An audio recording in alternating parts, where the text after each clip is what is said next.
Hola queridos alumnos, aquí nos reencontramos para seguir viendo el tema de espacios vectoriales. Si no viste los videos anteriores, repases bien estos conceptos, qué es un espacio vectorial, un subespacio, qué es una combinación lineal y el espacio generado por un conjunto de vectores, dependencia e independencia lineal, qué es una base y la dimensión de un espacio, y las coordenadas, porque nosotros vamos a utilizar ahora todos esos conceptos. Primero, repasemos un poco cuáles son los subespacios de los espacios geométricos. Por ejemplo, de R2. ¿Qué subespacios hay? Los únicos tipos de subespacios de R2 son los siguientes. Por un lado está el subespacio trivial, el que está formado solo por el vector nulo. Y también el más grande es el subespacio impropio, que es el espacio completo R2. El resto son rectas que pasan por el origen. Es decir, los únicos subespacios propios que tiene R2 son rectas que pasan por el origen, nada más. Cualquier otro conjunto no va a ser subespacio de R2. ¿Y de R3 cuáles serán los subespacios que tiene? Bueno, también va a tener el subespacio trivial formado por su vector nulo, el impropio que es R3, las rectas que pasan por el origen son subespacios y los planos que contienen al origen también. Estos son todos los tipos de subespacios que hay en R3. Y también ahora vamos a repasar un poco cómo eran los subespacios con polinomios. Nosotros habíamos visto que los P sub n son los conjuntos de polinomios de grado menor o igual a n, eran espacios vectoriales. No habíamos hecho muchos ejemplos con polinomios, solo algunos, porque como estos subespacios son isomorfos a los R a la n más 1, que se indica de esta manera, este simbolito, ¿qué significa ser isomorfos? Tener la misma estructura, comportarse de la misma forma. Entonces es más práctico usar a los polinomios como si fueran vectores. A ver, tomemos un ejemplo concreto. Si tenemos P sub 2, los polinomios de grado menor o igual a 2. Por ejemplo, un conjunto podría ser este, formado por 3x² más x como primer vector o polinomio y 2x como segundo. Por lo que dijimos recién, un polinomio de este espacio se puede representar como si fuera un vector de R a la 1 más, o sea, a la 3. ¿De qué forma? Así, escribiendo los coeficientes nada más. Esta es una manera muy práctica para no tener que estar escribiendo todo el polinomio, lo escribimos como si fuera un vector. En este caso, este polinomio, 3x² más x, si lo ordenamos de menor a mayor grado, nos queda 0 porque no hay término independiente, 1 porque es una x y 3x². Y el otro, 2x, sería el 0, 2, 0. Y así podemos trabajar tranquilamente. ¿Qué nos pueden pedir? Por ejemplo, que hallemos el subespacio que genere este conjunto. Bueno, en ese caso, para hallar el subespacio, ¿qué había que hacer? Tomar un vector genérico, lo podemos llamar a 0, a 1, a 2, escribirlo como combinación lineal de estos vectores y nos quedaba planteado un sistema que teníamos que forzar a que sea compatible.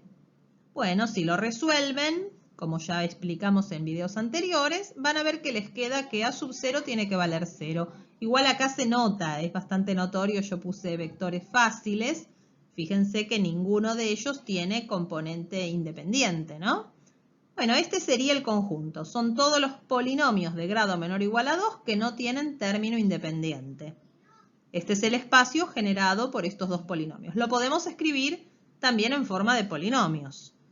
O sea, la notación de vectores la usamos en forma intermedia para hacer los cálculos, después volvemos a la notación de polinomios. Por ejemplo, si me dan este vector, ¿no? Vector en forma genérica hablamos como elemento de espacio vectorial, es un polinomio. ¿Que pertenece a este subespacio? Sí, cumple la condición, no tiene término independiente. ¿Qué podríamos hacer con este? Escribirlo como combinación lineal de los otros dos. Y queda escrito de esta forma, 2 por el primero más 1 por el segundo. Y así trabajamos directamente con los polinomios. Ahora vamos a hablar de la intersección de subespacios. Si tenemos dos subespacios de un mismo espacio, el conjunto intersección, que son los vectores que están tanto en uno como en otro, también es un subespacio del mismo espacio. Por ejemplo, supongamos que tenemos estos dos subespacios de R cuarta. El primero está formado por cuaternas, donde la primera componente es igual a la tercera, y el otro subespacio está formado por cuaternas, donde la segunda y la cuarta valen 0. ¿Cuál sería la intersección? Y la intersección son las cuaternas que cumplen con todas las condiciones. Ahí está. Esto es un subespacio de R cuarta también. Hallemos una base de este subespacio intersección. Buscamos la forma genérica de los vectores, que ¿cuál sería? La x y la z son iguales, las otras dos valen 0. Sería así. Sacamos x multiplicando al vector 1, 0, 1, 0, y en este caso este único vector es una base. La dimensión de este espacio intersección es 1. Pero ahora vamos a demostrar que siempre que hacemos intersección de subespacios, también nos queda un subespacio. Para eso vamos a usar el teorema que vimos en un video anterior de condiciones necesarias y suficientes. La primera dice que el conjunto no debe ser vacío. Para poder demostrar eso partimos de que por ser subespacios S1 y S2, en cada uno de ellos está el elemento neutro, el vector nulo. Y si hay un elemento que está en dos conjuntos, por definición de intersección, está en la intersección, que es justamente el conjunto S que nos dieron.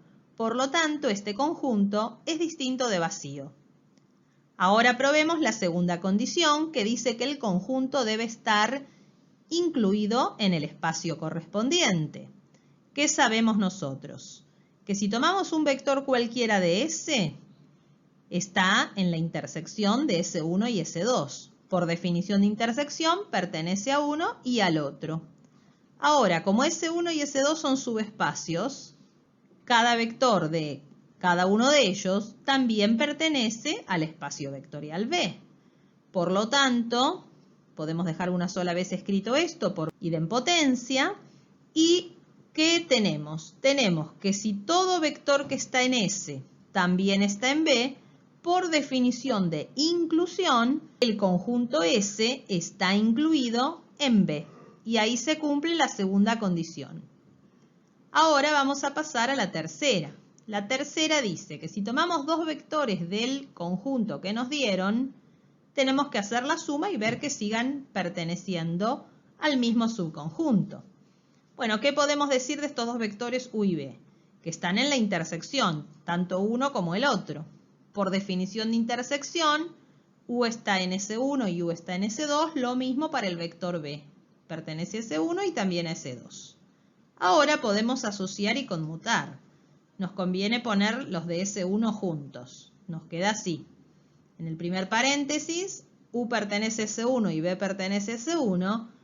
Como S1 es un subespacio, si yo hago U más B va a estar en S1. Y lo mismo va a pasar en el segundo paréntesis. Si tengo dos vectores de S2, también la suma pertenece a S2. ¿Y ahora qué tenemos? Que U más B pertenece tanto a S1 como a S2.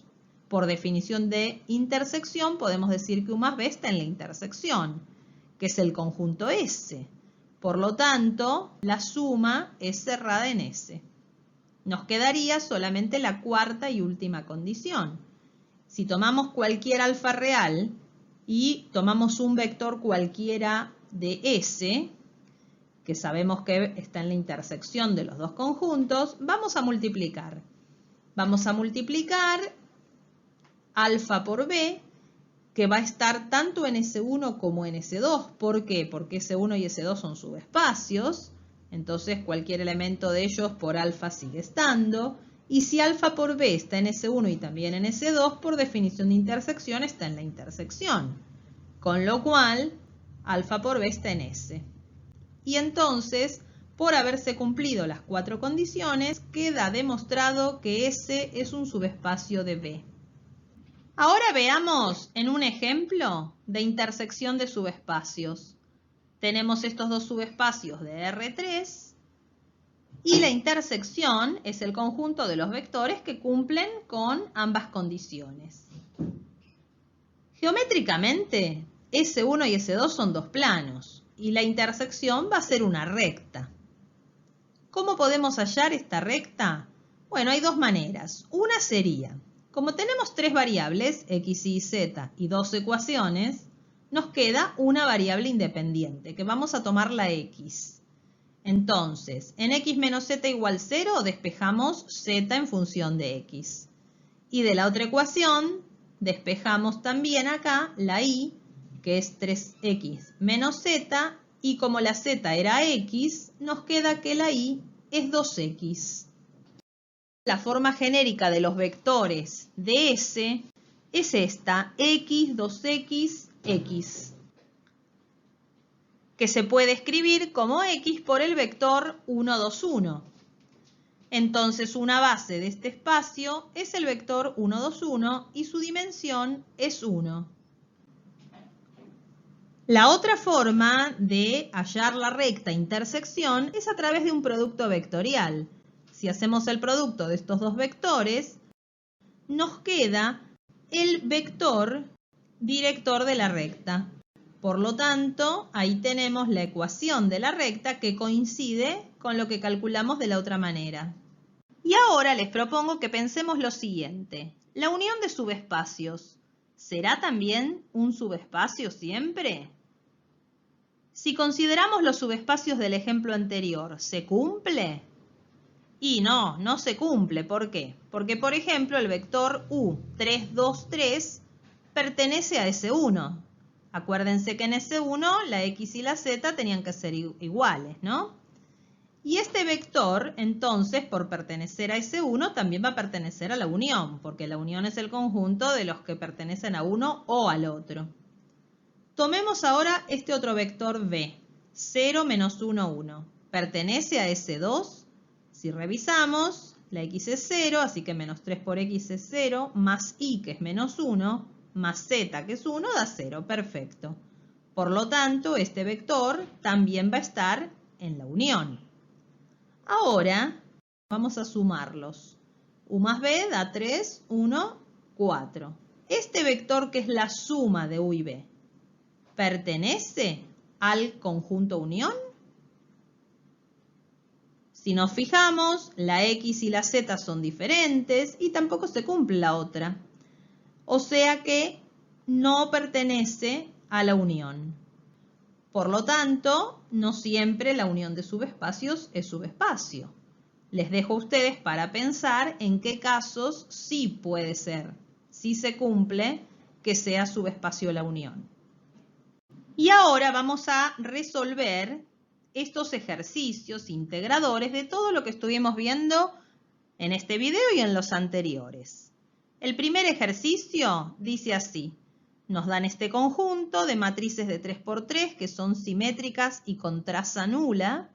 Hay que demostrar que es un subespacio de R3×3, hallar una base y la dimensión, y las coordenadas de esta matriz respecto de la base. El otro ejercicio, nos dan un conjunto A de vectores de R3, hay que decir si es LI o LD, y hallar el espacio generado por este conjunto, una base y la dimensión. Estos son ejercicios típicos de parciales. Les propongo que pausen el video, los piensen y luego continúen para revisar si lo hicieron bien. Comencemos a resolver el ejercicio 1. Para poder demostrar que un conjunto es subespacio, primero vamos a escribir la forma genérica de las matrices de este conjunto. Como tienen que ser simétricas, si yo acá pongo un elemento A, no hay problema. Pero si este lo llamo B, este otro también debe ser el mismo. Si a este lo llamo C, este otro debe ser C. Acá D, no hay problema. Pero este E tiene que ser el mismo que este otro. Y el último, como además de ser simétrica, la traza debía ser nula. ¿Qué era la traza? Era la suma de los elementos de la diagonal. Todo esto tiene que dar 0. Para que esto dé 0, el último elemento tendría que ser menos A menos D. Ahí tenemos la forma genérica de todas las matrices de este conjunto S. Ahora con esta forma vamos a demostrar las 4 condiciones necesarias y suficientes de subespacio. Para la primera ponemos una matriz que esté en el espacio, por ejemplo esta. Como esta matriz pertenece a S, S es distinto de vacío. Y ya tenemos garantizada la primera. La segunda condición decía que tenía que estar incluido. Y es por la definición. Fíjense que en esta parte ya decía que eran matrices de 3×3. Con lo cual el conjunto S está incluido en R3×3. Pasemos a la tercera condición. Si yo tomo 2 matrices de este conjunto S, ¿la suma pertenecerá también al mismo subconjunto? Veamos. La matriz A la puedo escribir en forma genérica como hicimos antes. Para la matriz B voy a tener que usar otras letras, porque no necesariamente va a ser igual a la A. Vamos a hacerlo con estas variables, pero la misma forma. Ahora sumamos estas 2 matrices. Recuerden que se hace elemento a elemento. A más X, B más Y y así con cada uno. ¿Qué les parece ahora que tenemos la suma? ¿Sigue siendo una matriz simétrica? Sí. Y la traza A más X más D más W menos A menos D menos X menos W da 0. Como cumple con las 2 condiciones, pertenece al conjunto S. Y la cuarta condición dice que si tomamos cualquier número real y cualquier matriz del conjunto y hacemos alfa por A, debería pertenecer. Tomemos entonces alfa, la multiplicamos por una matriz genérica. Alfa multiplica a todos los elementos. ¿Se sigue cumpliendo que es simétrica? Sí. ¿Y la traza es nula? También. O sea que alfa por A pertenece a S. Por lo tanto, por haber cumplido las 4 condiciones necesarias y suficientes, S es subespacio de R3×3. El ítem B nos pide que hallemos una base y la dimensión de este subespacio. Para eso, tomábamos la forma genérica y ¿se acuerdan lo que había que hacer? Descomponer a esta matriz en una suma de tantas matrices como variables tenga. Además, ir sacando las variables fuera de las matrices, ¿no?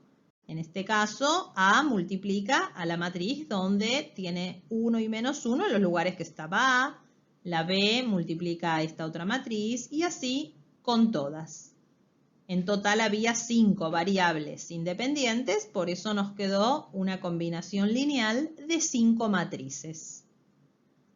¿Qué significa? Que estas 5 matrices son una base de este subespacio y la dimensión, por supuesto, va a ser 5. Para el último ítem que nos pide las coordenadas de esa matriz que nos dieron ahí en la base, tenemos que encontrar los valores de los escalares. ¿Cuánto valen estos escalares alfa, beta, gamma, delta y epsilon?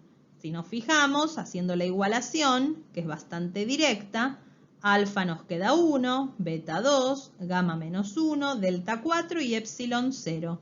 Por lo tanto, las coordenadas que se escribía así, de esta matriz que se llama A, en la base que se denota B, son, y se escribe en forma de columna, estos 5 escalares. Y ahí tenemos finalizado el ejercicio. Y ahora resolvemos el ejercicio 2, que nos decía si este conjunto era LI o LD. Para eso, ¿qué teníamos que hacer?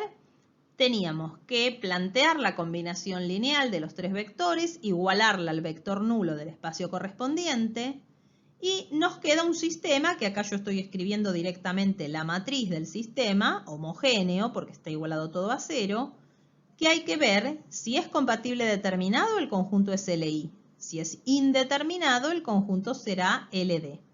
Bueno, para eso podemos triangular, hacemos algunas operaciones elementales en las filas.